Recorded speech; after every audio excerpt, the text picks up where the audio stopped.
Good afternoon, ladies and gentlemen. Hope you enjoyed your lunch.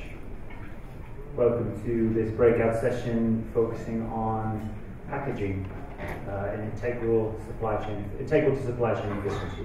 My name is Christopher Ludwig. I'm the editor of Automotive Logistics magazines. Packaging is one of the most important, if not low-profile, aspects that we discuss at our events and in our magazines. The issues that surround packaging involve a tremendous amount of potential cost, savings and efficiency if done correctly, and equally massive pile of cash if ignored.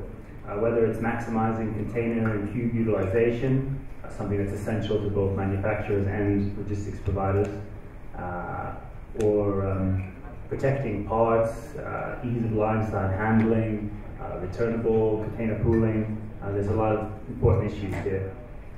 The topic of packaging, of course, is quite broad, whether we're talking about specific metal racking or bespoke projects, containers or pallets, tonnage.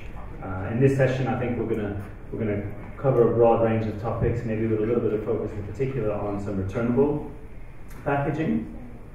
First up, we're going to have a presentation from Milind Vadka, who's the senior manager, Mahindra. We were just speaking before, and he's been working in the packaging side for perhaps some 10 years, but last year a realignment in the organization made him the head of a new packaging department specifically, which obviously reflects some of the growing importance of packaging as recognized by the car makers in India. After Milind, we'll have Pranil Vadgama, the president of CHEP India, and finishing will be Arun Madgul, president of CK Deepak. Afterwards, we're going to have a lively Q&A, which I hope you'll all enjoy. And without further ado, I'd like to invite Mr. Vadka to the stage.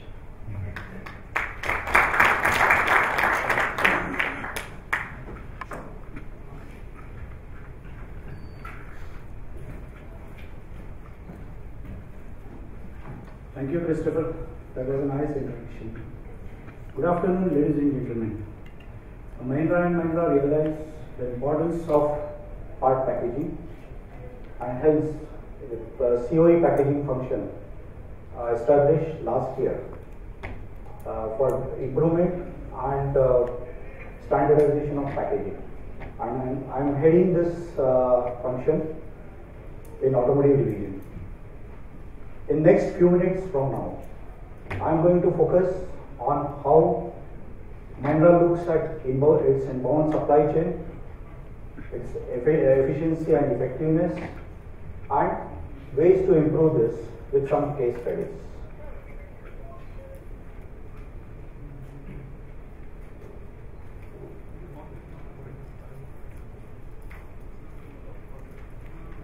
As we all know, that inbound supply chain is a link between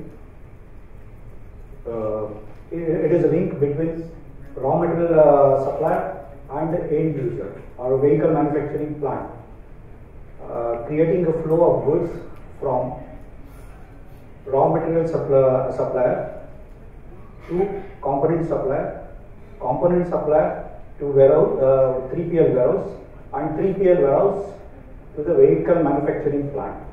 Sometimes it moves directly from component suppliers to vehicle manufacturing plant. So we all know that from our parallel supplier to vehicle manufacturing plant, we evaluate this activity system through supply chain efficiency and effectiveness. The supply chain efficiency is a performance measure for doing the things well, and effectiveness is how well we manage our supply chain function and meet the demand of various functions in the organization. In managing our supply chain, we might be utilizing our current resources, logistic resources, to its full capacity. But in this evaluation process, we ask ourselves, is it the right way we are doing? Is our 100% really 100%? And we check this with these questions, and we we find out the gaps in this supply chain. So what are these gaps? The first one is transportation cost affected by carrier selection, its rate, and the way we order on supplier. The second is lack of optimization in packaging, truckload utilization, and load maximization.